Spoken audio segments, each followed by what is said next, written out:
안녕하세요. 한솔미래 교육원 책놀이 도슨트 과정과 책놀이 지도사 과정 강의를 맡고 있는 동명대학교 유아교육과 연혜민 교수입니다. 오늘은 그림책의 특징과 즐거운 그림책놀이가 어떤 것인지를 여러분들께 소개하고자 합니다. 우리가 잘 알고 있지만 그러나 자세하게 살펴보게 되면 굉장히 놀라운 여러 가지 알지 못했던 사실들을 발견할 수 있는 것이 보물상자 같은 것이 그림책입니다.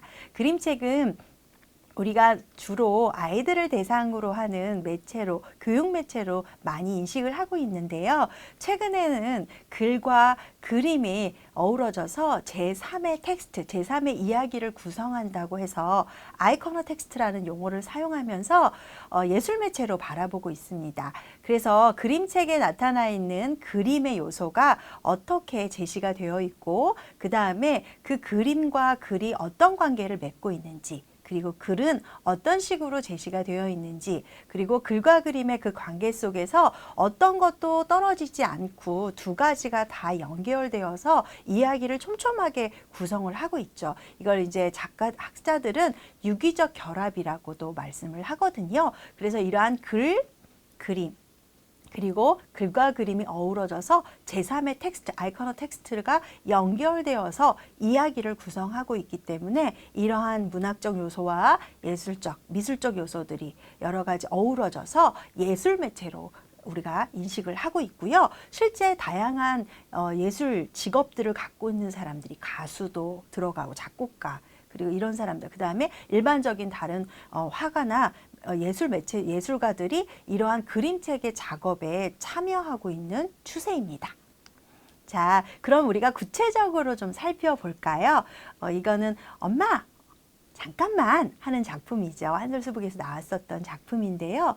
제가 이걸 원서의 장면을 잠깐 보여드리고 있는데, 왜냐하면 이제 그림책이 가지고 있는 구조를 잠깐 보여드리고자 해서 말씀을 드리는 건데요. 여기 지금 보면 단어가 hurry 이렇게 나왔을 거예요. 이제 엄마가 빨리 가자고 이야기를 하고 있는 거죠.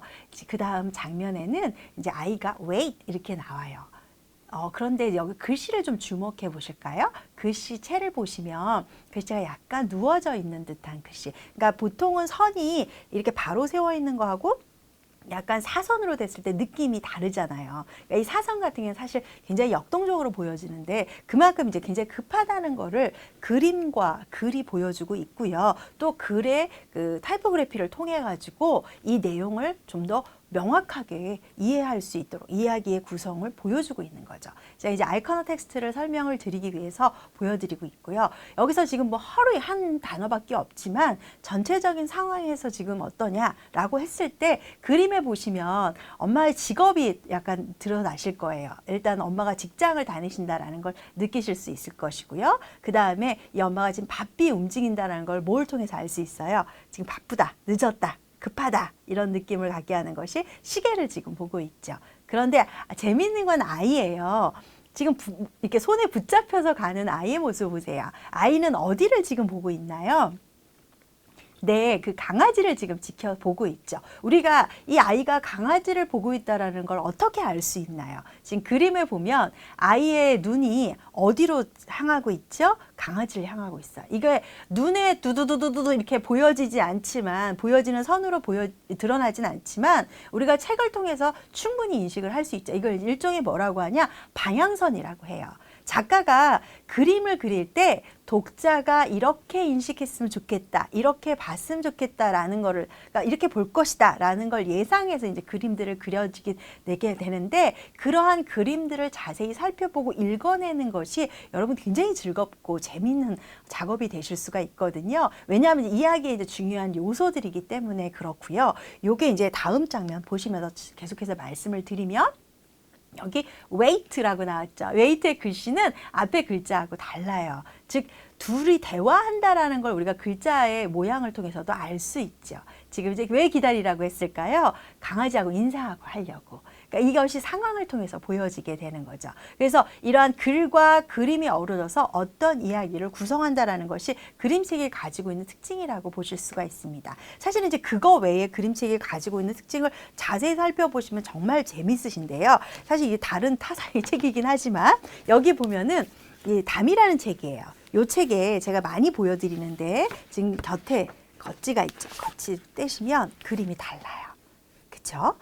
여기 있는 그림과 그림이 달라요. 그리고 요거를 다시 펼치시면 이렇게 펼치잖아요. 그러면 또 다른 이야기가 숨겨져 있어요. 이것처럼 그림책의 안에 있는 내용뿐만 아니라 지금 겉에 싸고 있는 이런 표지, 그 다음에 속에 있는 면지, 그리고 요 안에 있는 또 다른 제목들이 나오죠. 이렇게 이런 제목, 여기가 지금 이제 표제지라고 합니다. 요것이 사실은 본격적으로 진행되어지는 이야기를 둘러싸고 있는 텍스트죠. 이걸 이제 주변 텍스트라고 합니다. 이런 주변 텍스트 현대 그림책에 이르러서 다양한 어떤 영향력과 다양한 형태를 띠고 있어요. 이게 각각 그림책에서 이야기에서 어떻게 주변 텍스트가 어떤 특징을 갖고 있느냐를 살펴보는 것도 굉장히 재미있고요. 그 다음에 이제 기본적 텍스트에서는 우리가 이야기를 구성할 때 거기에 나타나는 등장인물이 있을 것이고 시간 공간적 배경과 이야기의 구조가 있을 것이고 그 다음에 글을 쓸 때 뭐뭐 했다 아니면 대화체다 이런 게 있죠. 그리고 말하는 화자가 주인공이냐 아니면 뭐 3인칭이냐 그 다음에 전체적으로 작가가 뭘 이야기하고 있느냐 그리고 이러한 문학적 요소와 더불어서 그림에 나타나 있는 색이나 선이나 다양한 조형적 요소들이 있어요. 굉장히 이 이야기를 갖고 있는 단순하게 그림책이라고 생각이 되었지만 이 책에 갖고 있는 이러한 텍스트와 주변 텍스트들이 어우러져서 이야기를 어떻게 구성해 갔는지를 촘촘하게 살펴보시면 정말 여러분들이 이제 깜짝 놀라거나 이래서 이렇구나라는 걸 느끼실 수가 있어요. 그럼 왜 그런 게 중요하냐? 사실은 이제 이런 그림책들을 여러분이 혼자 읽을 수도 있지만 주로 아이들을 대상으로 그림책을 읽게 되어지죠. 이 문학적 예술적 요소, 주변 텍스트들이 잘 어우러져서 아이에게 그림책에 대한 즐거움을 느끼게 하고 그 그림책을 통해서 만족감을 느끼게 하면 그것이 사실 이제 좋은 그림책이라고 볼 수 있어요. 엄밀히 따지면 그림책을 좋다, 나쁘다 평가한다는 건 다소 위험할 수는 있어요. 하지만 제가 처음에 예술 매체라는 걸 먼저 강조한 이유는 다양한 그 사람들이 이 예술 작업이라고 해서 그림책의 작업에 참여하기 시작을 했어요. 따라서 단순히 개인의 예술적 욕구나 욕심 때문에 그림책을 또 만드는 분들도 사실 있거든요. 그렇다면 우리 아이들에게 모든 그림책들을 다 무조건 개방한다라는 건 특히 어릴수록 영아나 유아는 아직 비평적인 안목이나 능력들이 아직 형성되지 않은 시기 아이들이기 때문에 이 아이들 같은 경우는 사실 그림책을 선별하는 것이 필요하죠. 그래서 책놀이 지도사 과정에서 구체적으로 도슨트 과정과 책놀이 지도사 과정에서 구체적으로 좋은 그림책들이라는 게 어떤 건지 같이 읽어보고 선택할 수 있는 방법적인 걸 알려드리는데 일단 가장 대표적으로 이야기할 수 있는 것은 우리가 애니메이션 감독으로 유명한 미야자키 하야오가 쓴 책으로 가는 문이라는 서문에 보면 아동문학이란 태어나길 정말 잘했다 하고 아이들에게 응원을 보내는 것이다 라는 이야기가 나와 있어요. 이게 어떻게 보면 우리 아이들에게 보여줄 수 있는 그림책이라는 것이 어떤 내용을 갖고 있느냐를 대표적으로 보여주고 있는 장면이라고 보실 수가 있겠습니다. 자, 우리가 연령별로도 사실 그림책을 좀 살펴볼 필요가 있는데 물론 연령에 따라서 세분화해서 그림책들을 얘는 보여주고 얘는 보여주지 말라 그런 얘기는 아닌데요.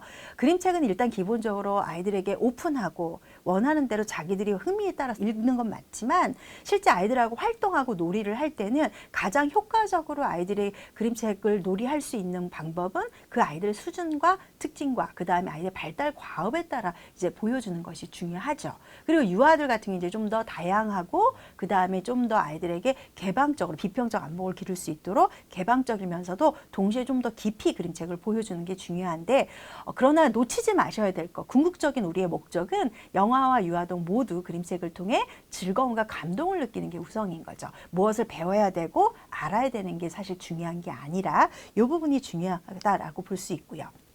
그렇다면 본격적으로 우리가 그림책을 읽을 때 사실은 이제 특성에 따라서 그림책이 가지고는 아까 주변 텍스트나 속의 텍스트에 대한 이야기를 했지만 그거 외에도 그림책 장르도 있거든요. 이제 그런 특성에 따라서 어떻게 읽어줘야 될지 그 다음에 혼자 읽을 때 여럿이 같이 읽을 때 그 다음에 처음 읽는 상황, 그 다음에 이제 지속적인 아니면 부모와 함께하는 상황, 이런 다양한 대상과 상황에 따라 또 읽기 방법이 달라질 수 있고요. 특히 영아들 같은 경우는 이제 대화식 읽기들이 진행이 되어지거든요. 이제 구체적인 건 이제 읽기 지도 상황, 우리가 놀이 지도에서 같이 이야기를 할 건데, 그 다음에 사실은 굉장히 관심 있는 것이 그림책의 상호작용이에요. 라이켄이라는 학자는 그림책의 텍스트를 만나는 자리에서의 어떤 상호작용이라는 것이 결국에 아이들이 자기 자신을 만나는, 그다음 친구를 만나는, 교사와 성인을 만나는 다양한 세계의 만남과 체험과 발견이라고 했어요.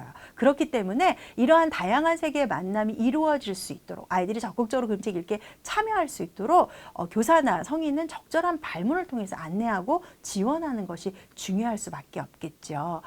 이러한 구체적인 그림책의 상호작용 방법과 그 형태들을 실천하면서 그거와 연결져서 놀이를 진행할 수 있는데, 저는 놀이를 위해서 그림책이 수단시 되는 거는 가급적이면 지양하는 주의예요. 그림책을 자세히 보시면 그림책 안에 놀이가 있습니다. 그래서 제가 그림책 안에 놀이 있다 이렇게 느낌표를 했죠. 그림책을 자세히 보는 방법을 먼저 파악하시고 있다 보면 그 안에 언어놀이, 탐구놀이, 예술놀이, 상상놀이, 정서놀이들이 숨겨져 있습니다. 자, 이런 모든 과정들을 지금 이제 제가 운영하고 있는 책놀이 도슨트와 책놀이 과정에서 구체적으로 함께 경험하고 살펴보고 있습니다. 자, 여러분들도 각자 현장 속에서 그림책들을 자세히 살펴보시고 그 안에 놀이들을 발견하고 아이들과 함께 나누는 시간을 많이 가지시길 바랍니다. 예, 이상으로 마치겠습니다. 감사합니다.